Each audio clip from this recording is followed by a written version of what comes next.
Welcome to Let's Talk Football with me, Chris. And me, Richard. A podcast bringing you the latest in football news. Every week we discuss all the big talking points from the world of football and preview all the action in the week to come. In this week's podcast, Manchester United win the Manchester Derby. Arsenal secure North London dominance by easing past Tottenham. Brighton beat a poor Liverpool, and Newcastle are saved by a double touch before scoring late on against Fulham. Manchester is red. So, let's talk football. Hello, everybody. Hi, everyone. Welcome to another week of the podcast. Let's talk football in the house. What a weekend. Yeah, it was very much delight and despair, wasn't it? Oh, I don't know. There's plenty of delight where I'm from. Yeah, very much despair down this way. Oh, it was. Oh, it's so good.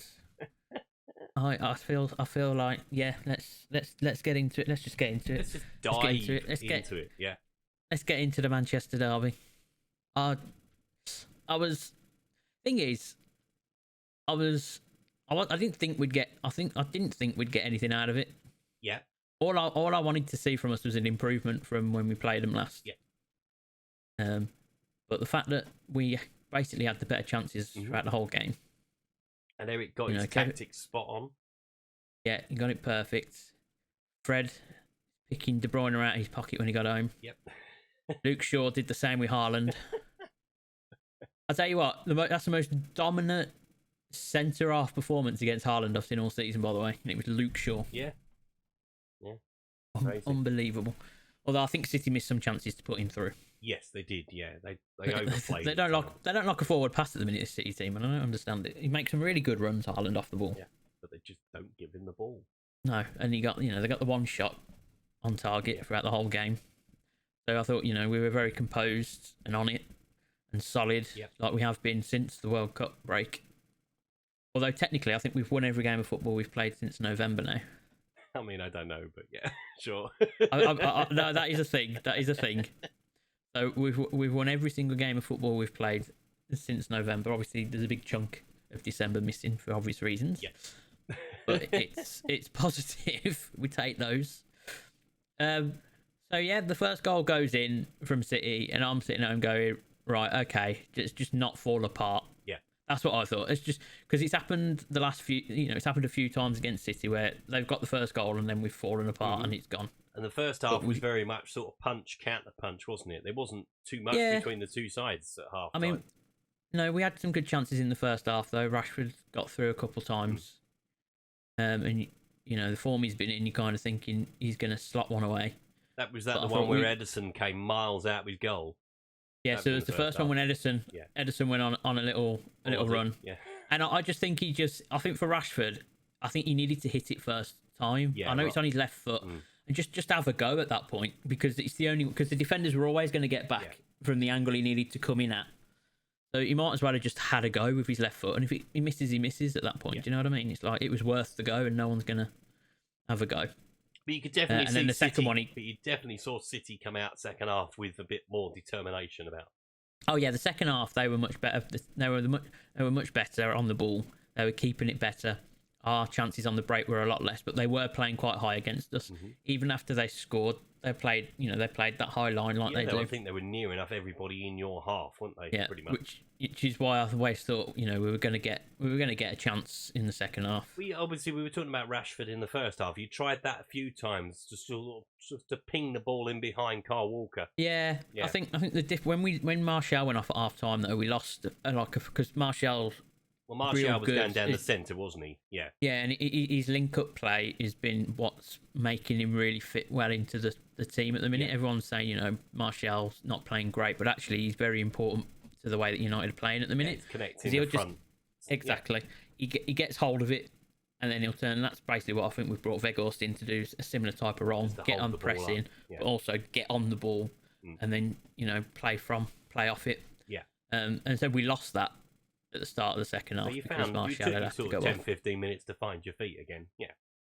Yeah, exactly. So they get the goal, and then we score. And now, I'm quite happy to sit here and say I thought it should have been given offside. I thought it was going to be given offside. I too agree that it should have been given offside. Damn, I thought you were going to be like, no, that's a goal. Damn it, that's a goal. I'm just going to laugh and say, we take those, get over it. We've now scored, and it's amazing how angry everybody's getting. Yep. But there have been a lot of similar goals like that have gone in that haven't got the press. This is why Manchester United are massive. I mean, I think I'm pretty sure Arsenal scored a similar goal. I don't know if it was in a cup final. Sanchez scored it. Yeah. It was in a cup final or a semi-final. It was at Wembley, wasn't it? And it was given. Exactly. So all the Arsenal fans need to wind their necks in. Keep it a bit quiet. Yeah. And I think City had that controversial one last year, wasn't it? Yeah. When he ran off he was offside. The defender stopped it, and then the player come back from offside and just nicked the ball off him and ran away from him. Yeah. It's a grey area. Obviously, they need to sort it out. They do need to sort it out because Marcus Rashford was kind of protecting the ball, kind of. But I never saw because I think the pace. You see the still image and you see him quite close to Akanji, but actually he's not really because of the way that they're running. They're all running away from. The ball is faster than everyone. Don't forget. The ball is running away, and I don't think Akanji's necessarily getting in. The one that I think most important is Ederson. Yes, because Ederson's concentrating on Rashford where he should be concentrating on... Well, he's got two. Well, he can probably see both of them coming. Yeah. And he knows that both of them could probably hit. Yeah. Exactly. So his positioning, because I don't think Kyle Walker's not getting back in. No.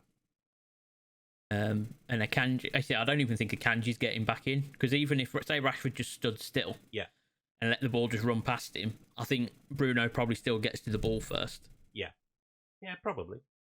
Not sure. I'm not sure how quick Akanji is over the ground, to be honest. No. Yeah, but as far advanced as Rashford was, he really is it affects Ederson's movement. I thought more than anything else. That's why the flag should have gone up and stay up. Yeah. Well, it did go up. Yeah, but then they had a conversation and decided not to. As Dermot Gallagher said in the Ref Watch thing on Sky. Oh, it's so good. It's another one of those where it's opinion versus opinion.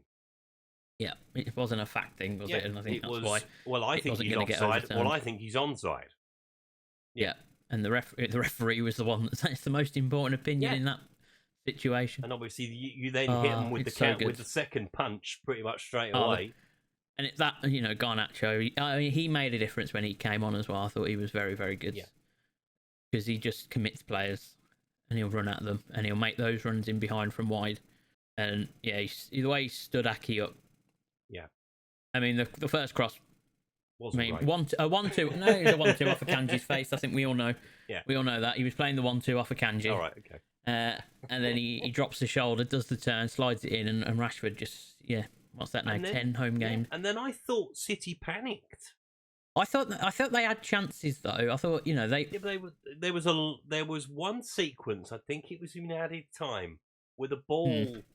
I think it spent about 30 seconds in the air with one heading it back, one heading it forward. Yeah.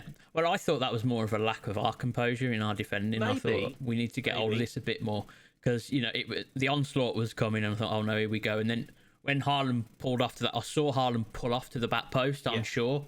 And I'm just going, oh no, he's got this. And then I don't know how he got there. Which is unlike Haaland this year. Yeah, but there was another one I think where Shaw wins the header at the back post. Yeah. And I saw Haaland pull off the back of him, and I thought, oh, this is going in this. And Luke Shaw just pops up out of nowhere, gets his head on it, and I thought, wow. It was such a good performance overall. We were so good. Yeah. I mean, City didn't play badly. You know what I mean? So it's not as if, we won that game of football. Mm-hmm. Yeah. Against a team in Manchester City who weren't playing badly. No. It wasn't as if they were poor. They probably want to do a bit more. I think they'll be disappointed that they only got the one shot on target. Yeah. And I think, like I said, there was some opportunities to get Haaland on the ball sooner, running in behind us. I think there was one point where I think Varane was practically in their back four. Yeah. The way he was following Haaland around, and a quick little darting behind, which Haaland made a couple of times that run, and the ball never went. Mm-hmm. Yeah. I think that City were trying to get De Bruyne on the ball to create all the time rather than looking for the run. Yeah, they were going right. We'll give it to De Bruyne, but De Bruyne hardly had a second away from Fred. He got away from him, and the danger and the quality of the player. He got away from Fred once, and he got the assist off the back of it. Yeah. But that whole game, it was just Fred was on him. Yeah. He wasn't given an inch, and that's very important. It looks like City try and play everything through him. And I didn't even. I thought, I'll be honest, I was watching the game, and 73 minutes, I saw Bernardo Silva on the ball, and I thought, oh, they've brought Bernardo Silva on. No. I literally turned around and I went, was on from the start. Exactly. When did they bring Bernardo Silva? I didn't see that sub. He was a non-entity, Bernardo Silva. He was creating more problems for his defence in the first half. I think he was the one that gave the ball away to Rashford. I genuinely didn't realise he was on the pitch. I thought, oh, they brought him on. So I'm going to ask you a question now. Yeah, go on. Are you in the title race? I think we'll know more after this week. Right, because you got obviously we've got the game against we got the game against Paris on Wednesday, and then the game on Sunday, and I think the game on if and it's a big if, because going to the Emirates isn't going to be easy. No. But if we win those two games, I think you have to say that we're in a conversation. Yeah. But we're only halfway through the season. Yeah. Lots can happen. I mean, Arsenal do need to play City twice. Yes. They've got to play us. So if we can take some points off them at the weekend, you know, I've seen an Arsenal fan today somewhere say, "Oh, we'll take a draw at the weekend." All right, that's ambitious, isn't it? Yeah. But thancefully, we haven't got to play him again. There, isn't there? You haven't got to play him again. No, you've. I mean, you can never rely on Tottenham for a result, can you? I mean, before we move on to that, I just want to say it's been a very good weekend as a Man United fan, other than the Sunday last game, because the men's team won. Yep. The under-21s beat Liverpool. Yep. And the women's team smashed Liverpool 6-0. Don't spoil around the world. I'm sorry, but no, I have to talk about us having one of the best. You can still talk about it. I don't really care. And then Liverpool also lost, but we'll get onto that in a little bit. Let's go to the North London derby, because I know you've probably got some sentences that you want to speak. Do you know what? I really haven't got anything to say about it. What a shambolic performance. You were so bad. You were so bad. The first goal. Do you know what? I am directly in front of that, and I still can't work out how it's gone in. I think what happened, because I've watched the replay. It takes a deflection. It does take a nick, doesn't it, off Sessegnon? And I don't think anyone really talked about that. No. But Hugo should still save it. He probably should, but it is, you know, the ball was hammered hard. Yeah. It's not as if it was a soft cross. It was smashed. It took the deflection, so the time that he's got to react isn't a lot. Half a second, if that. So I have some sympathy for Lloris. His problem is it's not the first time this kind of thing has happened to him. He made it seems to be happening against Villa, and he did it sort of drop the ball in front of the bloke. Exactly, and it's happening more regularly, isn't it now? Yeah. So that's what I have some sympathy for him on that one, just because of that. But it goes in, and again, you're just so bad in the first half. Yeah. To be fair, we had started all right. Yeah. We had, we hadn't had the better of it, but we had started better than we usually would. The mistake, definitely. You could feel you were in there, but it just sucked the life out of the crowd. Because we were like, absolutely crap, here we go again. That. Obviously, Thomas Partey has one cannon off the post. Yeah. That was a strike and a half. It was beautiful. I bet that was deserved to go in. The technique, that bar to go in. It may not make a noise when it smacked off the post. Let me tell you. But then we don't learn our lesson. So he had all the time and space in the world. Yeah. So we give Martin Odegaard exactly the same thing. Yeah.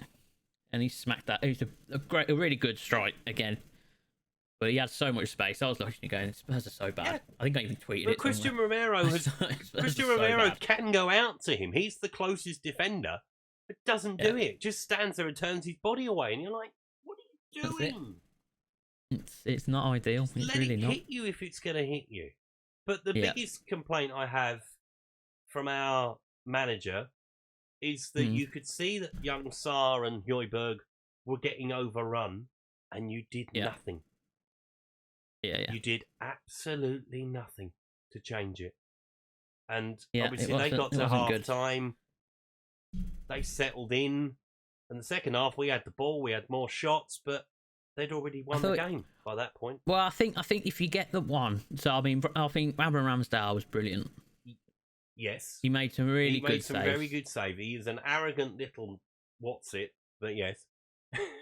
He is. Yeah, but it's a North London derby. Give a bit. He was don't tell me you weren't sat there and he wasn't getting abuse hailed at him for that whole second half. From he's the allowed south to stand. give a bit. Yeah. You see, he's allowed to give a bit back. That obviously someone went a little bit too far. Yeah. Do you know him? No. No. No. Don't know him. Look at this. So, Snitches get stitches. He knows. No, I don't know him. He knows. From the pictures that I've seen today, he sits a little bit further up. Further back. Yeah. Yeah. Idiot. Absolute idiot. Did you see him? Deserves a lifetime ban. Or had you already gone? Yeah. Did you see him do it, or had you already gone? No, I'd already gone home. Yeah. I left at 85. You could see we weren't going to get back into it, so we made an early exit. The thing is, though, in that early stretch, in that just after half time, we started well again. Yeah, we played probably about 10 minutes where we had a couple of chances. Sessegnon had his shot. Kane had his. Yeah, I think if you get one of them in, it's a different game. It can obviously change. It can obviously change it around a bit. Yeah. But yeah, it was. But then it was easy really for Arsenal. It was, and Antonio Conte, he's not doing himself any favours at the minute. He really. Have you seen what he said today? No, what did he say today? So he's saying in his press conference today before the Man City game on Thursday that he wants other people to be speaking. The medical department, the director of football, the owner. In England, we have this philosophy of it's only the manager that speaks to the media. Yeah. If that is not a man that is trying to pass the buck, I don't know who is. But I've never known it in another country. In Italy, they do it. In Italy, the sporting director will talk in a press conference with the manager or instead of the manager. Well, sorry. We aren't in Italy. Not how we work. I don't know Italian. No. I'm very sorry. No. But sorry, Antonio. It sounds to me, from my perspective, it is the look of he's going to go. It's not really worked, has it? It's not. With Antonio Conte. He is a very rigid manager. He plays a system that we can't play. Mm-hmm. And I was talking to my mates at the weekend about it. It's like, it's not that Antonio Conte doesn't want to change. He won't. He just outright refuses. Even against Portsmouth last week, we played 3 centre halves against a League One side that was struggling. You've got to adapt. You've got to adapt to yourselves to fit the team you're playing against. And to think that everyone was like, "Well, aren't Manchester United getting Antonio Conte in the door last year? This is why." Because he's come in and this is why, and he's demanding again. He's back to I need this, I need this, I need this. What we need you to do is either put a signature on a contract to say I'm going to be here next season, or go. I think he should probably just go anyway, to be honest. I just don't think it's working. It's not working. I don't think it's working. And it's going to be a pivotal week. Obviously, we got Man City on Thursday in one of the catch-up games that we got. You watch. We'll go and get a result at City now. I mean, there's every chance you tend to do well against City. We always do well against City. We've got Fulham Monday, and Fulham are now right up our backside. So, something has to change. Either we need to go out and back him in the transfer market, or he needs to go and find himself another job. Indeed. Lots of trouble and things going on there. Oh, yes. Let's go Goodison, actually, because there was a lot of stuff going on. I mean, we think we've got problems. Wasn't there? Everton. I mean, the directors were told not to come to the ground over safety concerns. Yeah. The players were confronted after the game. Yeah, Yerry Mina got out of the car. To be fair to Yerry Mina, he actually got out of the car and spoke to them, which I thought was really nice.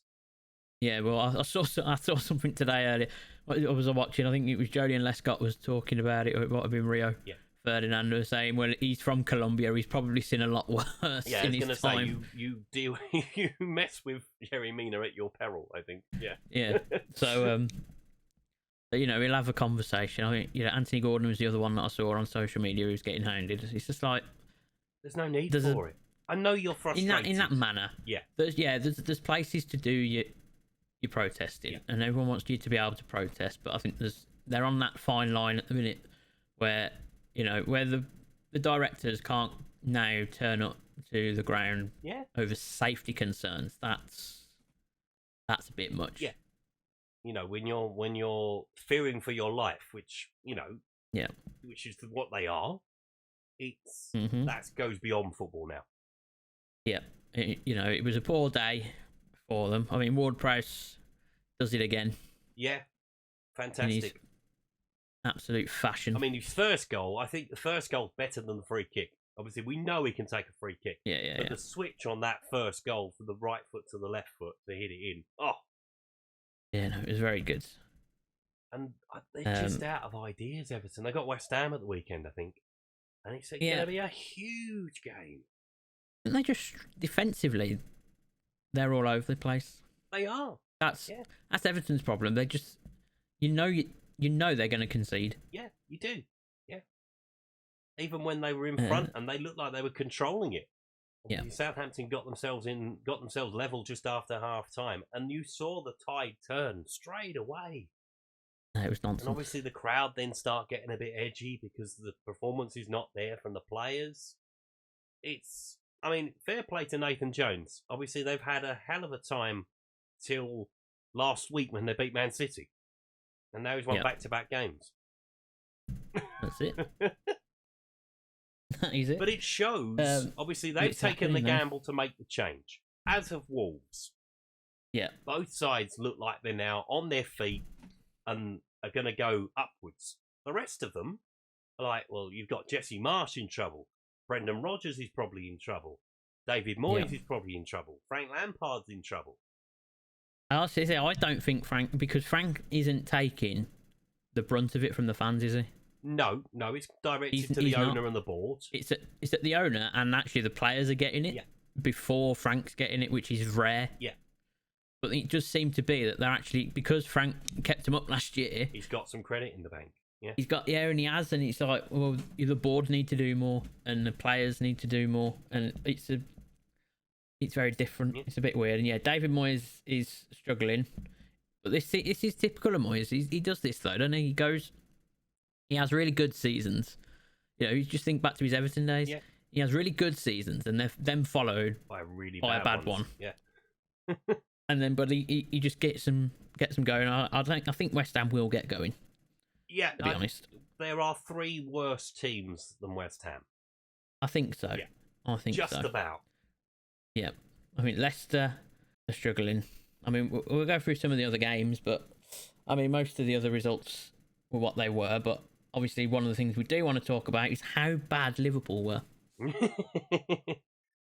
mean, first half it didn't look that bad. Oh no, but they didn't, even in that first half, they didn't really create much. No. I thought Brighton was still much the better team. And then Solly March comes out in the second half, gets a couple. Yeah. And then they get the salt rubbed into their wounds when the former Manchester United player Danny Welbeck rocks up with a beautiful goal, by the way. Yeah. I think everyone's understating this goal from Danny Welbeck. He tips it over the head of the ticks it over the head of the defender and he volleys it in. Yeah. Yes, thank you very much. Here's a Rashford celebration for you.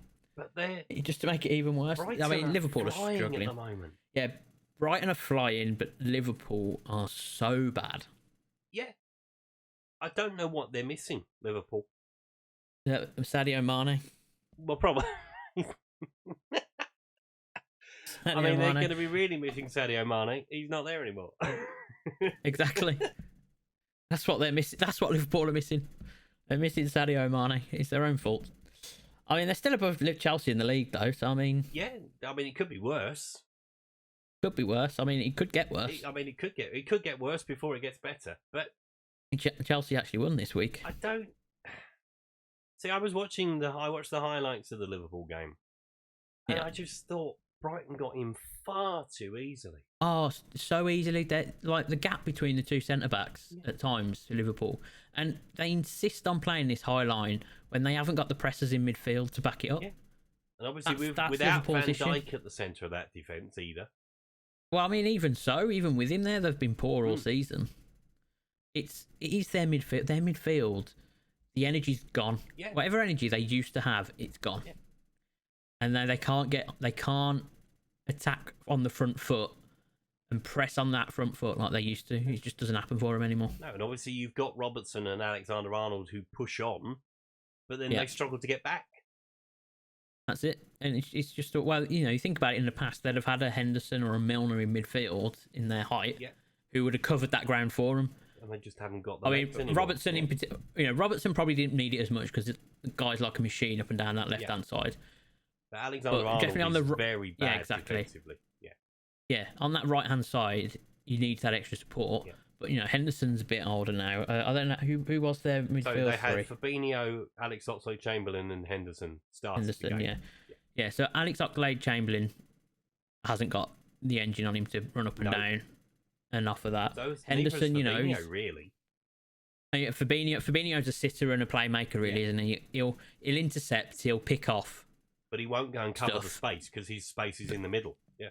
Exactly, and then you need in Henderson to cover all of that space, and he can only be in so many places at once. But they look so open. They just look so like just anything over the top, and you're in. Yeah, with Liverpool at the minute, every time. Yeah, why can't we play? Why can't we play Liverpool? We haven't got to play Liverpool for ages yet. Yeah, they'll have fixed themselves by the time they play you. Yeah, exactly. Although Dr. Tottenham will see you. It's a well-known fact that you're having problems. They'll get you back on track. Yeah. And get you back on track, no worries. But no, they're really struggling. I mean, they're down ninth and 10th. Liverpool and Chelsea halfway through the season. 9th and 10th. Yeah. Meanwhile, you've got Newcastle having a blinder after their win over Fulham. They were a little bit lucky. Fortunate. Yeah, a little bit fortunate. But you need that. A little bit of luck. Mitrovic. I mean, if Mitrovic scores that penalty, Fulham could have been above Spurs in the league. They could have been. I mean, let's not wait. We'll find out next week. It could still happen. But they got a bit fortunate. But then obviously, they didn't concede that goal. No. Which was massive, and then they were able just to get what they needed to. Hopefully, Bruno Guimaraes for them ain't going to be out for long. He went off. Yeah. Oh yeah, that's important. He's such an important player for him. Tick Guimaraes. Yeah. Friday night, Villa beating Leeds considering there's 3 goals in it, I thought it was quite uneventful. It was, and Jesse Marsh confused me a little bit after the game. Why's that? Because he said, I didn't mind the performance, and as long as I get the performances, the results don't really matter. I mean, there comes a point when they sort of are very, very important. When what are they, 2 points off the bottom of the league? 2 points off the bottom of the league. Yeah. Yeah, no, I think results are quite important, Jesse. Obviously, they've just bought a new striker. Yep. So that will help Bamford out, carry the load. It depends how they get on, doesn't it? Really, but that'd be the plan. That would be the plan, that he bangs in loads of goals and they stay up. Yeah. That is the plan. Leicester still struggling. Yep. Can't seem to get a win at the moment, but they're still out there. Well, I mean, it's very tight, isn't it? It is so tight down the bottom. Obviously, Forest beating them was Forest jumped up the table. It's given them up to 13th, right out loud. Yeah, it does give them a bit of leeway. Palace has lost, but are still, again, they've got a bit of breathing room now from there, and then Villa just above them. But it is very tight down there. So I think you're 2 points between 14th and 20th in the league. Exactly, it's crazy. Over a quarter of the league are in trouble. Literally, need to sort themselves out, but only so many of you can. Look at the crosses on the form guide and go, oh, I wouldn't want to be a Leicester fan. I wouldn't want to be a Bournemouth fan, West Ham or Everton. Yeah, it's not ideal right now. No. Bournemouth have got into a bit of a free fall as well lately. Yeah. Can't seem to get it going. The bounce under Gary O'Neill is well and truly over. Yeah. Yeah. So, it's been a very interesting league so far.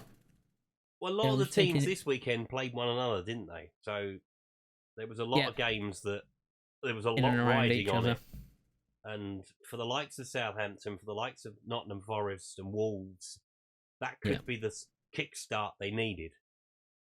Indeed, but it just makes everything so tight. I mean, no one's, everyone's okay at the minute. Yeah. Do you know what I mean? No one's cut adrift. Right. No. Exactly. And we're about halfway through it. It'll be interesting to see, because what we normally would be around 20, 23, 24 games at this point. 24 games in now. Yeah. Yeah, so that you got to remember that we're not where we usually are. Yeah, because you can kind of get like, it's happened to me a couple of times where I just kind of think, oh, it's this time and they're that far, they've got that many points, and then you realise, oh, hang on a minute, let's wind it back a bit. We're only off, we're not where we normally would be. Yeah, we're just coming up. Well, most of us have played 19 now. A couple have played 18. Fulham have played 20. They've played every game so far. Yeah. But we're going to see. It's very interesting. It's very tight. There's, I'm sure, plenty to happen in the transfer window as well over the next couple of weeks. As long as Chelsea just don't go out and buy everybody. I mean, Chelsea are buying everybody. Chelsea have brought what? They've brought this Ukrainian. Yeah, Mudryk. Yeah, for 100 as well. 100 million euros they've spent there. What was the centre back they got? Bastille. Oh, Bastille. Yeah. So, they're spending money like there's no tomorrow. Joe Felix came on, played decent first half, got sent off on his debut. And now can't play for 3 games. Now can't play for three games and having a lovely holiday in London, doing some sightseeing. Probably. But they managed to get a win, Thanks for the 10 million euros. They have managed to get a win. They needed that, to be honest. Yeah. Kai Havertz coming up with a goal for them. But, yeah. It'd be interesting to see what kind of happens. The league is very tight. There's lots going on. A signing or two here or there for somebody could make all the difference. It really could. Right then, so that's pretty much the main things that happened in the Premier League this week. So do you want to take us around the world? I will take us around the world. I'm going to start in Serie A again this week because I talked last week about Napoli versus Juventus and how it was going to be such a good game. It's going to be so close because the top 2 sides were meeting. Finished 5-1 to Napoli. Juventus took an absolute battering. Speaking of teams that took a battering, brings us to Salernitana, who lost 8-2 to Atalanta. They become the first Serie A side since 1996 to score 8 goals in one game, which I thought was crazy. 1996. 8-2. That reminds me of a result. Hopefully that can happen this weekend. 8-2. Oh yeah, that's Hopefully it. that can happen this weekend. Come on, Man United. Hello, Arsenal fans. In Ligue 1, though, it's back-to-back defeats for PSG as Rennes beat them by a goal to 0. So Lens closed to within 3 points after they also won 1-0. Monaco, just the 7, past Claudi. I hope I've said that right. Probably haven't. Ben Yedder scoring 4 times for Monaco. To Saudi Arabia, where Al Nazir drew 0-0 with Al Shabab. Ronaldo's yet to play. I don't know what's keeping him, holding him up. Loving life, isn't he? Loving life. He's probably getting paid all that money by the pool, just drinking. I've seen him putting some snaps on his Instagram, him and the family. Maybe they're just giving him time to settle into Saudi Arabia then. Maybe. To the WSL, where, as Chris had already mentioned, it was 6 of the best for Manchester United as they beat Liverpool. Chelsea and Arsenal drew, so Manchester United move up into 2nd place in the WSL. Tottenham's poor run continues. They lost to Aston Villa as Leicester picked up a win over Brighton, their first of the season for the women's Leicester team. Barcelona win the Spanish Super Cup by 3-0 against Real Madrid to claim Xavi's first trophy in charge. Real Sociedad were the only side to really take advantage of the top 2 not being in action with a win over Bilbao. And in the A-League, there was more disappointment this week for Sydney FC after last week's penalty drama. They conceded an equaliser in the 12th minute of added time against Perth Glory. Ouch. Painful, that one. Late equalisers are not fun. Especially when you played over 100 minutes of football. But you asked me the question about title races earlier. Yes. Manchester United are definitely in a title race in the WSL. They really are, yeah. I'm quite looking forward to that. In the WSL. It is. I mean, we've got that game in hand and we're 3 points behind Chelsea with a game in hand. Yeah. And we've got a better goal difference than them. So if we win that game, we'll go top if that game in hand goes our way. We'll see what happens. So we definitely will. Come on, the girls. Yeah, so lots of stuff going on around the world then. Yeah, we talked about that.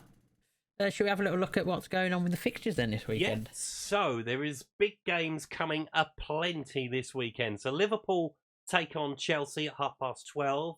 Leicester take on Brighton.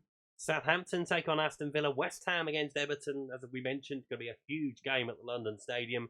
Bournemouth take on Nottingham Forest before Crystal Palace take on Newcastle at 5:30. 3 games on Sunday. Manchester City versus Wolves. Leeds against Brentford before Arsenal and Manchester United at 4:30. And then the Monday night football, Fulham taking on Tottenham. Lots of exciting things coming this weekend. And obviously that big game at the Emirates. Yeah. The battle between 9th and 10th as well. Battle between 9th and 10th. There's no one's that worried about what's going on in these mid-table teams at this time of the season. I definitely said that. Come at me. I am confident right now. So no, thank you very much for listening this week. We'll be back next week with all the big talking points from this week. But for now, enjoy the football. That big one on Sunday is going to be huge. Come on, United, and I will see you. Well, we'll see you all next week. Bye. So we'll see ya. Bye bye.